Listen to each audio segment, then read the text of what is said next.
পতিত স্বৈরাচারী সরকারের ১৬ বছরের নির্যাতনের কাহিনী অনেকেই অনেকভাবে বর্ণনা করেন, কিন্তু শুধুমাত্র ইসলামী সংগঠন করার কারণে জঙ্গি নাটক সাজিয়ে কিভাবে মানুষকে মিথ্যা মামলায় ফাঁসিয়ে দেয়া হতো তা আমরা অনেকেই জানি না।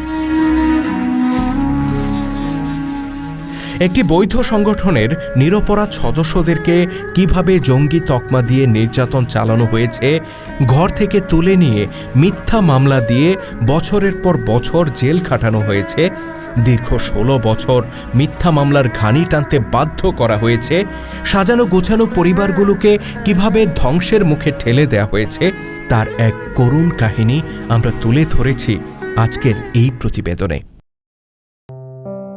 প্রায় ১৬ বছরের দীর্ঘ আইনি লড়াই শেষে রাষ্ট্রদ্রোহের মতো গুরুতর অভিযোগ দায়ের করা একটি মিথ্যা মামলা থেকে অব্যাহতি পেয়েছেন হিজবুত তৌহিদের ১২ জন সদস্য। ২০০৯ সালের এক রাতে রাজধানীর ফায়দাবাদ এলাকার নিজ নিজ বাসা থেকে ঘুমন্ত অবস্থায় তাদের তুলে নেয় পুলিশ। রাত্রে পুরো বাসা রেড দিয়ে আমাদেরকে তুলে নিয়ে আসছে। আমরা প্রথমে তাদেরকে বলতে চাইলাম যে কি জন্য আপনারা আমাদেরকে থানায় নিয়ে যাচ্ছেন। কথা একটাই যে এখানে কোনো কথা চলবে না, আপনারা থানায় আগে আসেন, তারপর হচ্ছে কথা। তো যাক, একটা পর্যায়ে লাস্টে আমাদেরকে থানায় নিয়ে গেল পুরো পরিবার সহ।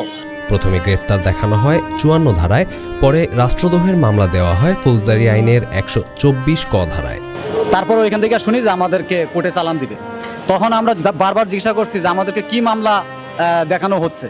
কোনো কথা নাই, চলেন থানায়, থানা থেকে তারপরে কোর্ট থেকে তারপরে এই হচ্ছে অবস্থা।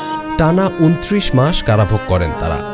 জামিনে মুক্ত হলেও আদালতে হাজিরা, রিমান্ডে নির্যাতন, সামাজিকভাবে অপমান সবকিছুই সহ্য করতে হয়েছে দীর্ঘ ১.৫ যুগ ধরে। আমরা প্রায় ২.৫ বছর এই কারাবদ্ধ ছিলাম। এর ভিতরে প্রায় ১২০ দিনের মতো রিমান্ড, পুলিশ, তারপরে হচ্ছে ডিবি, তারপরে হচ্ছে র্যাব। এক কথায় সরকারের এমন কোনো সংস্থা নাই যারা আমাদেরকে কিছুদিন পর রিমান্ডে না আনছে, এবং রিমান্ডে আনার পরে যে সকল হয় সেটা আপনারা জানেন। অবশেষে সেই যন্ত্রণার অবসান ঘটিয়ে ঢাকা জেলা ও দায়রা জজ আদালত তাদের বেকসুর খালাস দেন। আদালত রায়ে বলেন, এই মামলা ছিল সম্পূর্ণ ভিত্তিহীন ও উদ্দেশ্য প্রণোদিত। সরকার পক্ষ কোনো অভিযোগ প্রমাণ করতে পারেনি। বিনা অপরাধে, আমাদের কোনো অপরাধ নাই, কোনো আদালত প্রমাণ করতে পারে নাই যে আমরা অপরাধ করছি, কিন্তু আমাদের জেল খাটতে হয়েছে। খালাসপ্রাপ্তদের মধ্যে রয়েছেন সংগঠনের সদস্য আনিসুর রহমান সাকিব, আমিনুল ইসলাম, মোফাজ্জল হোসেন, ABM রায়হান সরকার, মোহাম্মদ মোস্তফা তালুকদার, রেনুয়ারা বেগম, সুফিয়া বেগম, শাহিনুর আক্তার এবং সাবেক সদস্য মোহাম্মদ আব্দুর রাকিব, মোহাম্মদ রাজু আহমেদ, মোহাম্মদ নুরুল ইসলাম সজল ও রুমি ইসলাম। তাদের ভাষ্য, এই রায় প্রমাণ করেছে তারা কোনো রাষ্ট্রদ্রোহী কর্মকাণ্ডে জড়িত ছিলেন না। বাচ্চা কাচ্চাগুলো মনে করুন যে নিজের বাবারে চিনতো না, মারে চিনতো না, পড়াশোনার লাইফ জীবনটা ওদের শেষ হয়ে গেছে, আমার জীবনটা শেষ হয়ে গেছে দীর্ঘ ১৫টা বছর। কিন্তু প্রশ্ন থেকেই যায়, এই দীর্ঘ ১৬ বছরের অন্যায় ও নিপীড়নের দায় কে নেবে? হিজবুত তৌহিদের তথ্য সম্পাদক বলেন, এটি ছিল একটি মিথ্যা ও হয়রানিমূলক মামলা। আমরা রাষ্ট্রীয় আইন মেনে কাজ করি এবং আগামীতেও করব।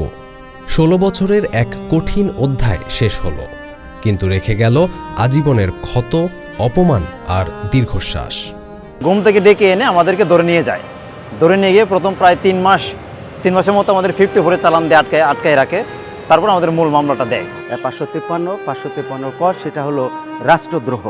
তা আমরা শুনেই হতবাক হয়ে গেলাম যে তারা ৫৪ ধারায় মামলা দেখিয়ে ৩ মাস পরে তারা এই মামলা আমাদেরকে দিয়েছে, যার কোনো আজও পর্যন্ত যার কোনো সত্যতা তারা দেখাতে পারেনি। এই ১৫ বছর আমাদের কি পরিমাণ কষ্ট সহ্য করতে হয়েছে, এবং এটা যারা ছিল ভিতরে তারাই বুঝবে, এটা অন্য কারো বোঝানো সম্ভব না। আমাদেরকে রিমান্ড দিয়েছে, রিমান্ড দেওয়ার পরে সেখান থেকে আমাদেরকে নিয়ে গেছে হলো ডিবি অফিসে। সেখানে আমাদের মামলার আইস ছিল শহীদ সোহরাওয়ার্দী। উনি আমাদেরকে অবর্ণনীয় নির্যাতন করেছে, এবং এমনভাবে নির্যাতন করেছে অন্যায়ভাবে। কেন বিনা কারণে আমরা এইভাবে এত কষ্ট করে এতদিন আমরা জেলখানে থাকতে হবে? আমরা কি চুরি করছিলাম, ডাকাতি করছিলাম? আমরা কিছু করে নাই। আমরা শুধু অন্যায়ভাবে আমাদের ঘর থেকে, ঘুমের থেকে তাকে তুলে নিয়ে আমাদেরকে প্রায় আজকে ১৫ বছর আমরা এই মামলার পিছনে দৌড়াইছি। আমরা আজকে আমার ১০৪ ডিগ্রি জ্বর, এটা নিয়ে আমার কোর্টে যাওয়া লাগছে। কেন? একাধিকবার আমাদেরকে পরপর ৩ বার মামলা দিয়ে আমাদেরকে ২৯ মাস ১৩ দিন জেল খাটিয়েছে। ২০০৯ থেকে আজকে হিসেব করেন সেই 15 বছর 16 বছর বসে আমরা এই মামলার ঘানি টেনেছি। আমার বাচ্চাগুলো অনেক ছোট ছিল, ওদের আমি কিন্তু মানুষ করতে পারি নাই। পড়াশোনার ক্ষেত্রে ওদের জন্য ক্ষতি হয়েছে। মানুষ আমাদের খারাপ ভাষা, আমাদের সমাজের ভিতরে একটা খারাপ প্রভাব আমাদের ফেলাইছে যে আমরা হিজবত তৈরি করি কারণে আজকে আমরা খারাপ, তাদের বাচ্চা কাচ্চা খারাপ, তাদের জায়গা দেবে না। আত্মীয় স্বজন যারা আছে আমাদেরকে ঘৃণার চোখে দেখতো যে মহিলা মানুষ মামলা খাইছে, এটা কি খারাপ, এটা কি ভালো কিছু? নিশ্চয়ই আমরা অপরাধী। আমাদের 29 মাসে আমার কোনো আত্মীয় স্বজন আমার জেলে দেখতে যায় নাই। আমি জেলে থাকতে আমার আব্বা মারা গেছে, এই কথাটাও আমাদের কেউ জানায় না। আমাদের বাচ্চাগুলা যখন আমরা ছোট রেখে গেছি, আইসা দেখছি যে বড় হয়ে গেছে, আমাদের আর চিন্তা না। কেন আমাদের একটা মামলা মিথ্যা মামলা প্রমাণ করতে 15 বছর লাগলো? এটা কোন ধরনের আইন বা কোন ধরনের সমাজে আমরা বসবাস করি? মানব রচিত আইন আমাদেরকে কখনো কোনো দিন শান্তি দিতে পারে নাই, আর ভবিষ্যতেও দিতে পারবে না। কাজেই এই গণতন্ত্রের ভণ্ডামি বন্ধ করে আপনারা সমস্ত দলমত নির্বিশেষে সবাই এই তাওহীদের উপরে যদি ঐক্যবদ্ধ না হন, তাহলে জাতিকে আরও বড় ধরনের একটি শরৎ দিতে হবে।